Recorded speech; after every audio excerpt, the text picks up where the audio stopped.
What's up, everybody out there in YouTube land? Wrath2501 here. Alright, guys, so got the Warhammer half of Double Feature Friday. This is 10 interesting things in Warhammer 40k lore you've probably never heard of. That seemed interesting, especially considering the cover thing said this little girl humiliated Zeech. Okay, so yeah, that got my interest. And this is, of course, by Major Kill. So let's see what he's got for us here, and go. The various bits of I had to cut out an advertisement of his. In Warhammer 40k. This video will be more of a collection of lore tidbits rather than one smooth Tidbits. thing. If this does well, then I do another part. Tiddly bits. Also, I do need to shout out the 40k lore subreddit, as most of the lore in this video I learnt from reading into various excerpts and references from there. Hey, just because all the Warhammer subreddits fucking hate me, doesn't mean I can't extract some kind of value out of them. Oh! Let's get into it. Damn. Damn. The first nice intro, I like that. Lore is about Fulgrim, that rape snake man. Fulgrim has been AFK from the setting for a long time, only popping up once to get absolutely dunked on by the Giga Chad Rylanor. So what has he been doing for 10,000 years? Well, as much as I'd like to say he's just been beating his meat the whole time, it's actually more interesting than that. See, Fulgrim transformed his pleasure planet into an exact replica of Chemos, which is his home planet. He then kidnapped millions of people and basically recreated his Primarch origin story, reliving his early days in exact detail. That's lame. Bored, he killed everyone, then kidnapped another couple million to do it all again. Except this time he would take on a new role. Maybe this time instead of the savior Primarch, he would be the oppressive overlord. He would roleplay for a few years, get bored, kill everyone, jerk off for a while, then rinse and repeat. It got so bad that his pleasure planet now has literal mountains of corpses from all his discarded toys. So if you ever feel bad about procrastinating or just being lazy, remember that Fulgrim killed millions just so he could relive his childhood. While we're on the topic of Slaanesh, there is a wacky bit of lore, which is basically that there's a planet which is one big fat motherfucker. The science behind this makes zero sense for a wide variety of reasons. Yeah. But during the Abyssal Crusade, when a dumbass lord sent thousands of space marines to invade the Eye of Terror, resulting in the deaths or corruption of pretty much every space marine that went, some of them so no Ultramarines then. Slaaneshi planet. The planet also hosts a lot of Slaaneshi demons and is even a homeworld for some noise marines. While this lore is incredibly nasty. I'll allow it. Grim Derp. Hilarious. Grim Derp. Space marines have a lot of incredibly unique abilities that you may not have heard of.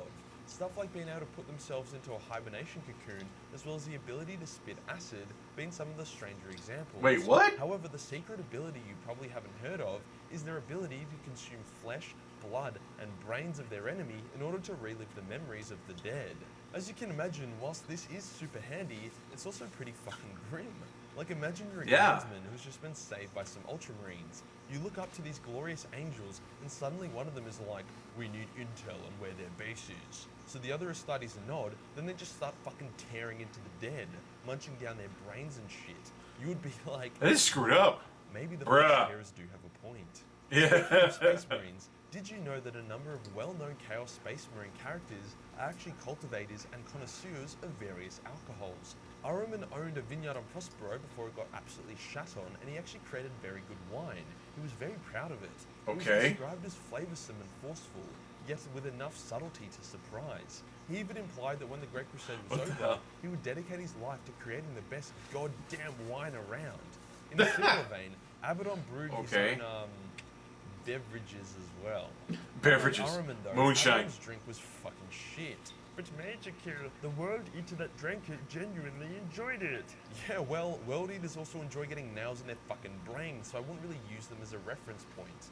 Abaddon's drink consists of, I shit you not, adrenal gland fluid taken from living slaves, the tears of virgins, the blood of children, the corpses of psychers, as well as the venom of the neverborn, among other stuff.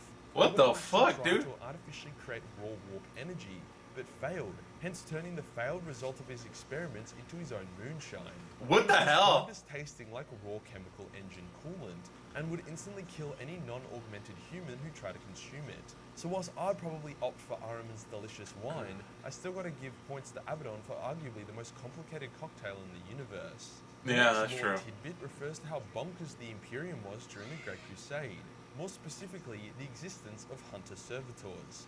In order to help protect Terra and the Sol system, there existed large unique warships that were basically gigantic servitors. The ship's crews were servitors, the captain was a servitor, and the warship itself was a big-ass hunter servitor.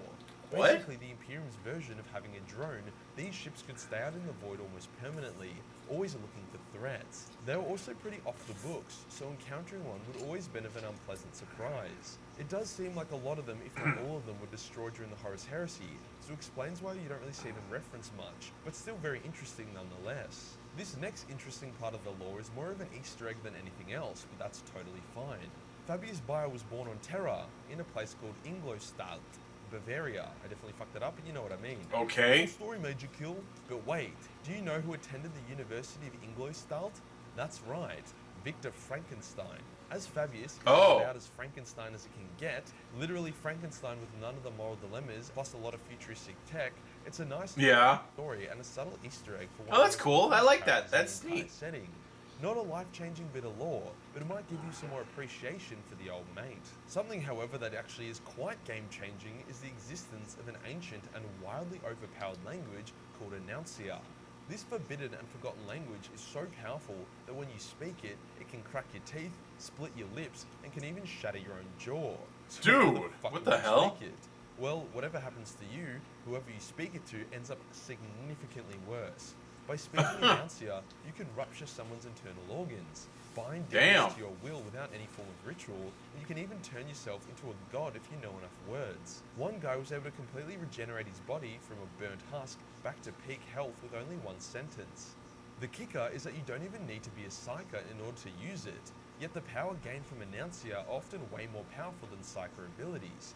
Knowing Announcia would be like having unlimited psyker powers without any drawbacks, as long as you knew Announcia well enough not to have your jaw explode when attempting to speak it. Yeah. So why isn't Announcia more of a thing?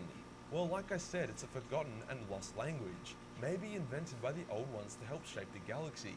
A few bad guys try to basically put a dictionary of it together through extreme effort and a lot of heresy, and once they managed to do it, the Inquisition quickly destroyed it and put an end to their schemes. Sure, in the right hands it could save mankind, but in the wrong hands, it could doom it. As Warhammer is you doom everything. Warhammer, it's probably a good thing that it was suppressed. The bad guys always end up with the good stuff if the good stuff is allowed to exist. Something a bit wholesome now. Did you know that Malkador collected and preserved many sacred artifacts from Earth? The Mona Lisa, the works of Van Gogh, the first ever clay pot made by humanity. These are just a few items in his secret museum. Other stuff include the first ever warp drive and the last Gutenberg Bible. It's a subtle, seemingly section of lore. I'm sure the Inquisition would love to get their hands on that. It humanizes him and makes him relatable.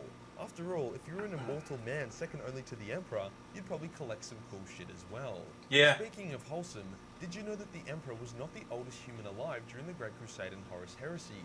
Alanus Pius was even older, and the two were ancient friends. Despite the Emperor's purge of religion, Alanus remained a devout Catholic, and he continued to wear the cross despite religion being outlawed. The Emperor actually made an exception for Alanus because he respected him so much. I mean, it wasn't always sunshine and rainbows between them. I'm pretty sure Alanus stabbed the Emperor for being a dickhead once. When the Emperor was mortally wounded by Horus, and Alanus stood in front of his old friend to protect him, he was still wearing his ancient cross. And finally, the last interesting bit of lore for this video. You know Titsnitch, that extremely Titsnitch. He still calls him that. To confuse people. Yeah, well, he has a crystal labyrinth in his realm that is more or less impossible to escape from. It's basically a maze that is constantly changing and readjusting to throw you off and leave you trapped in there forever. It also has a guardian who riddles you with impossible riddles, and if you get it wrong, he eats you. So yeah, a bit of a challenging place to visit. Unless you just blow it up. A young girl and her small black dog. To Titsnitch's absolute surprise and shock, this little girl entered the maze, got all the riddle answers correctly, avoided all the traps and misdirections before completing the maze and leaving Titsnitch's realm. To this day, the Lord of Change is still baffled by the occurrence. Okay, that bitch is Alma. Alright, that's Alma from the Fear series, alright? We all know who did that. And he even asked his guardian what the fuck happened. The guardian said he thinks she cheated, but as the guardian is deaf, it's kinda hard to rely on him. It's unknown who or what the girl was. Some theories say it was the Emperor taking the piss out of Titsnitch, while others say it's an unknown cosmic being. It could also just be a lost little girl whose naivety towards her surroundings allowed her to escape them. But regardless, it's a fun and relatively unknown bit of lore from over 10 years ago. It's That's little weird. bits and bobs like this from That's an Warhammer interesting that one. sets it apart and really shows the depth and complexity of a setting that is older than myself. If you enjoyed the video and you Okay, so yeah, he's going over his Patreon where he does his Warhammer Schmentai. Anyway, so 10 interesting things in Warhammer. That was pretty cool. I like that. I like these lesser known bits of lore. So I hope you guys enjoyed that. I hope you found that informative and interesting. Don't forget, guys, later tonight there's a special video to ring in the new year. Let's ring in the new year together, guys. And let's hope the next year will be a lot better than this one was. Yeah, I'm still thinking it's just 2020 part 2. You know, that's what I'm thinking. Anyway, of course, guys, if you liked it, don't forget to like this video, subscribe, click on the link to the original down in the description, get down to Major Keel's channel, like the original, sub to him over there. I will see you guys next time, or rather later tonight, or next year. I don't know. Until next time, guys, tune in every day for new content, and every year for more new content. Never gonna stop, never gonna give up, never gonna give it up, never gonna let you down. Okay, I'm sorry, that was bad. Bye-bye.